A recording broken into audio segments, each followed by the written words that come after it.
What's better than pointing out the dumb that one apologist says? Pointing out the dumb of 100 apologists in one go. Sean McDowell got the best evidence for a god from 100 apologists and put it into one video with 5 averages that he thinks are the best evidence for an invisible cloud herder.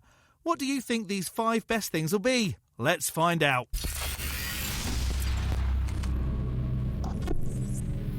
Hello, I'm the Skeptic, the British floating circle that watches people make extraordinary claims and then I explain why I don't accept what they're saying. Sean McDowell is a professor at Talbot School of Theology, and that always makes me wonder how good their credentials are. Oh, you believe in a god? Here, have a job in our God school where you can teach about God. Sean's YouTube channel has weekly videos on Christian apologetics, and he doesn't apologise once for saying stupid things about gods and atheism. Sean has compiled the best evidence for the existence of a god from 100 apologists. Yeah, we'll see. So, before hearing what the best evidence for a sky wizard is, if this isn't your first Skeptic video, hit the like, the subscribe and the bell, and maybe the algorithm will suggest the best videos for your feed. And a super thanks to those that hit super thanks in some recent videos. Mikael Lundgren, Real Pumpkin J, Scott Carden, Megatron Jenkins and William Horton. And a big thank you to channel members who get to use Lisa the Rainbow Giraffe and more hen emojis. Lisa the Rainbow Giraffe bestows leaves upon you all. More hen. Right, give me your best, Sean. I asked 100 leading Christian apologists what they think is the best argument for the existence of God. Whoa, I had to do a double take then. I thought my human form name was on that list. William Lane Craig, Wes Huff, Nancy Pearcey, Alan Parr, Trent Horn, Stuart Conneckley, and more. Hang on, you said leading? The only thing these folks lead is people away from gods because of their dumb takes on the existence of floaty beings. Some of the answers were completely expected, and some of them totally took me by surprise. We're going to look at 5 categories from the least cited to the most cited, most popular, and highlight some crucial apologists along the way. We're also going to look at why Os Guinness and Doug Grotice wouldn't answer my question. Let's start with the smallest category, which I've dubbed existential. These are kind of personal encounters or experiences with God. So for example, this is one that surprised me. The great John Lennox said a transformed life he considers the best evidence for the existence of God. So think about that. Oxford professor, science and philosophy and religious background, says a changed life is the most powerful piece of evidence for God. Isn't there some Asian fella that has the apparent highest IQ in the world and he's a goddo too? But with John Lennox, he's a professor of mathematics and bioethics, neither of which actually prove the existence of a god. So all you have here is an appeal to authority, which has nothing to do with gods. You can respect someone's work but still think they have dumb beliefs. Or you can respect someone's work until they become an absolute cretin and then appear in some very famous files to really cement your dislike in them. Isn't that right, Dawkins? So by transformed life, we mean somebody whose life is broken in some sense and then is transformed by Jesus. Of course, we see this in the Bible when the blind man in John says, all I know is I was blind, but now I see. It's someone's testimony or experience of transformation by God. But there's nothing outside of the Bible to suggest that Bartimaeus was even a real person. So at best, we have a story from a dated book to support your conclusion. And when it comes to modern Jesus changed my life stories, again, what is there to demonstrate that really happens? Someone believes in something, they have something happen to them, and then they think the thing that they believe in is the thing that caused it. That's not proof that the thing changed it. Come on, it's not difficult. The next category, I dubbed this one unique arguments. These are arguments that 1 or 2 people held, and I kind of lumped them together. So J. Steve Miller, if you follow this channel, you'll recognize I've had him on a bunch of times to talk about near-death experiences. He's the only one that cited near-death experiences. That's because near-death experiences as proof of a god is stupid. I have a friend who died back in the mid-2010s and he was a non-believer. I asked him what he remembered and he said he didn't remember anything. Funny how that happens. And he came back after minutes, not days. So Russ is way better than Jesus. That fella took a whole weekend. Now, I think this is a huge growing field more apologists need to lead into, but he's done some amazing work on that. Trent Horn, a Catholic apologist, was the only one who said contingency. Now, this is a kind of causological argument, but it moves from the existence of contingent things, like the universe, that didn't have to exist, as saying the best explanation for its existence is a necessary being. No, it isn't. The best explanation for something's existence is that it exists. It's definitely okay to say, I don't know why, and that is far more reasonable to accept than making some shit up. Now, two people, Mary Jo Sharp and Ruslan KD, said the argument from reason. And there's different versions of this that C.S. Lewis and Alvin Plantinga gave, but it's basically a move from the reliability of our cognitive faculties to understand truth in the world to the best explanation being not some naturalistic blind process, but that we were built to understand truth in a certain fashion. You'd have to demonstrate that we were, in fact, built, though, since we can actually show where babies come from. Unless this is your way of telling us you've never seen a vagina, Sean. There's some other arguments, transcendental argument, consciousness, and the argument from desire that people gave as well. Now, the third category, this was given by 15 apologists that I asked, and this is basically the evidence for Jesus. So this could be the life, the teachings, the impact, or the miracles of Jesus. Are you talking about a man called Jesus or a supernatural being called Jesus? I'll go with the supernatural G's, since that's the one I have the issue with, and there's nothing outside of the book that makes the claim about said being to suggest he existed. They consider the best evidence for God. Now, this first one, let's say the least surprising thing in this entire study is, of course, Gary Habermas, who's probably studied the resurrection as much or more than anyone who's ever lived, said, drumroll, the resurrection. In other words, he's read the stories a lot, but he clearly hasn't taken any information in about those stories. None of the writers of the resurrection met Jesus.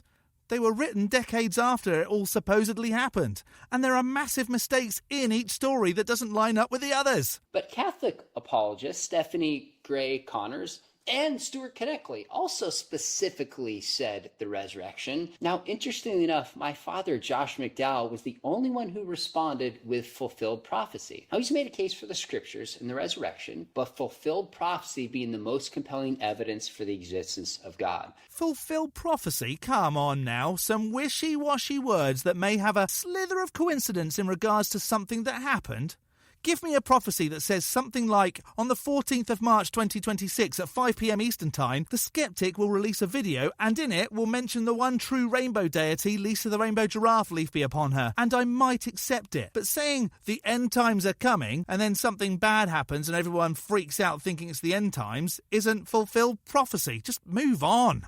And of course, there's a number of other wonderful apologists that point to Jesus. The next category is the moral argument. There's different versions of the moral argument, but it's basically a move from the existence of objective morality that we all know and see and expect others to follow to the best explanation being a moral law giver. So the moral law points towards a moral law giver. And if that was even remotely true, it definitely wouldn't be the God of the Bible who thinks it's okay to stone people for being gay or thinks it's okay to kill children for calling a man bald. This is basic stuff, Sean. You're not very good at this.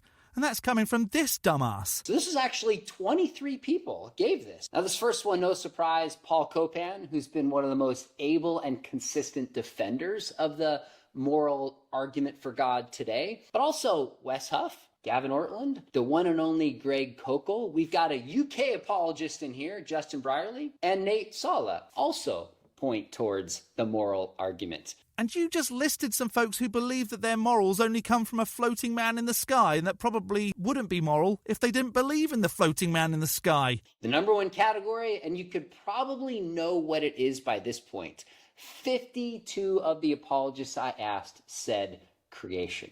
Now, some just said creation in general. Some said like the cosmological argument. Some said fine-tuning, the origin of life.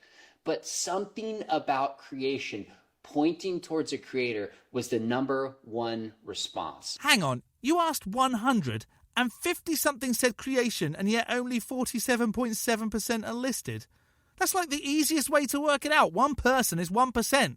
Some maths isn't adding up. Creation refers to a bunch of different particular aspects of the universe that seemingly point towards God. So the Klom cosmological argument points to the beginning of the universe, to there being a beginner.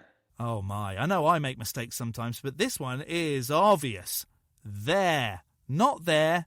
And no, it isn't. We don't even know if there was a beginning of the universe. We know that there was a rapid expansion of that which we can see, but beyond that, there may well have been more, well, universe. So whatever begins to exist has a cause. The universe began to exist. Therefore, the universe has a cause. Everything that exists may have an explanation for its existence, but we might not know what that is. And until there's a good reason to accept that a magic man made it happen, it's best to just say, I don't know. Fine-tuning points towards certain laws of physics and cosmology that exist within a very narrow range where the slightest change in those numbers would make the universe inhospitable to life. You can't know that. It just might look different. So the fine-tuning seems best explained by a fine-tuner. Given that there's so much of the universe that cannot be lived in, I would say that you've got that very wrong. Others would be the origin of life, the amount of DNA you find in a cell, the complexity of information points towards a mind or an author of life. DNA isn't information in the way you think it is. It's just chemicals. Now, this first one will not shock you at all. Of course, William Lane Craig, when I asked him, he looked at me with a little smirk and he's just like, cosmological. The Kalam argument, of course. More like William Lame Craig. But two others kind of surprised me. J. Warner Wallace and Lee Strobel, who both two of their first influential books kind of investigating the historical Jesus, both said the Kalam cosmological argument is the single best piece of evidence for God. Why would that surprise you? They're both creationists. They think that ancient dinosaurs and humans live together. Nancy Pearcey agreed. This one slightly surprised me. Titus Kennedy, who's an archaeologist, specifically said the Kalam. Hilary Ferrer with Mama Bear Apologetics, she goes, that's easy. And she didn't just say creation, she said protein and protein synthesis. I shouldn't make a joke about a lady arguing for extra protein, but damn it, I want to. That was very specific. It's like he knew. Hugh Ross, no surprise, said fine-tuning. And Bible teacher, YouTuber Mike Winger also said creation. And again, there's a bunch of other amazing apologists that pointed towards creation as the best piece of evidence. And yet, they're just assuming everything was created because they believe in a creator. There's a creator because everything must have been created, and everything must have been created because of a creator. I'm the best circle, not you. And I thought it was interesting that two apologists that I just respect and love and have had on this program didn't answer or wouldn't answer my query. But I think there's wisdom in why they don't. Os Guinness said, quote, the best argument is the best argument for the specific person. In other words, there is no best argument. Finally, they can admit it. There isn't, because it's all made up shit. Let's hear that again. There is no best argument. There is no best argument. There is no best argument.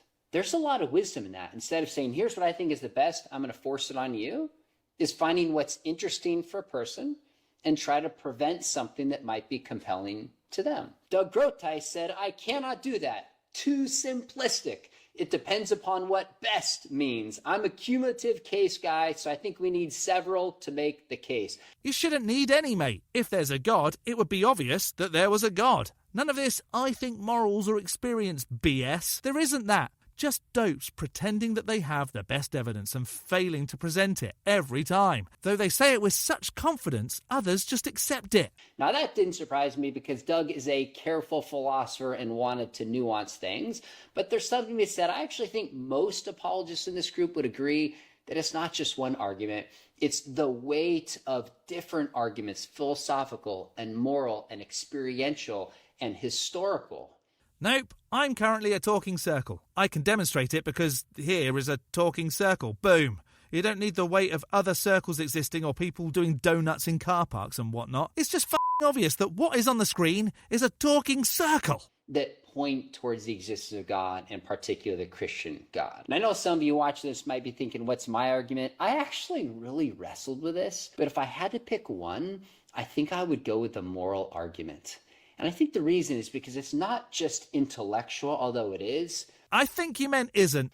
It's experiential. We feel it. We don't just talk about evil. We've seen it. We've experienced it. And our hearts cry out for justice. I think it's an argument that's not only biblical. We see it in Romans chapter 2, that God has written morality on our hearts and our consciences. But it's just a part of the world, and we cry out for justice.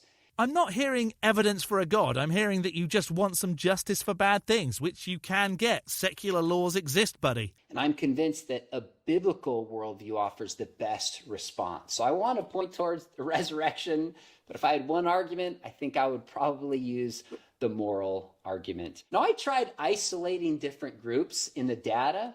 I tried to look at female apologists, online apologists, Catholic apologists versus Protestant apologists, and I didn't really see any regular patterns emerge. Weird that. It's almost like there isn't anything compelling, and so everyone just makes excuses for the existence of something with really dumb ideas. But I'd love to know what you think. I'm going to put the data in the notes of the 100, it's actually 100 plus apologists. Well, why didn't you say that earlier? Now I feel bad for the 1 person equals 1% comment. Who am I kidding? No, I don't. And if you look at it and you see any patterns or things that jump out to you, let me know. I really want to know if you see things in this data that maybe I have missed. Let us know what you think. I skimmed it, and I can quite honestly say without hesitation that your God doesn't exist with these dumb arguments. If you're a Christian, what do you think is the best evidence for God? If you're a skeptic or you belong to another faith, what do you think? I'm the skeptic. Does that count? I think these are some really tired arguments that get overused time and time again and still don't demonstrate the existence of any cloud herders. Really want to know what you think. Is there anything about the Christian faith you find compelling if you had to pick one and buy? If I had to pick one, I'd say the existence of the Bible, because it's the true word of the Sorry, who am I kidding? It's the Bible. No one cares! Hey, thanks for watching. Please let me know if this is helpful and interesting, and if you want more videos like this from me. Before you click away, make sure you hit subscribe, and if you really want to study apologetics, think about joining me at Talbot School of Theology, Biola University. Helpful? No. Interesting? Still no. Studying apologetics? Nah. I'll just continue to say sorry for the silly things you believe and hope my kids don't end up accepting things just because tons of people say it's true. Well, if you want a list of apologists that have ridiculous arguments for the existence of their gods, it's right here with Sean McDowell. What an easy way to tell over 100 apologists that they have zero good reason to accept their God is real. But hey, at least he didn't mention Kenty or Matty. That's really scraping the bottom of the barrel. But maybe you think Sean had good reasons for gods. Let me know in the section below. I'm going to skeptic this as the worst attempt at a Jubilee video ever. A big thank you to this month's top level ticks on Patreon. Dark Ether Piao, Tamo, the Barely Bearable Atheist, George, Godless Granny, Addy Rockhart, The Enixes, Jakari, Elizabeth, Whiskey Tech Fred, Rick and Ray, as well as all the $3 base ticks and channel members. You can become a supporter on Patreon too at patreon.com/theskeptic. The link is in the description along with links to all my other socials, or become a member by hitting the join button below this video. Don't forget to hit the like button and subscribe if you haven't already. From me, the Skeptic, stay safe, keep thinking logically and ask questions. Skepticism is the first step towards truth. See you next Saturday.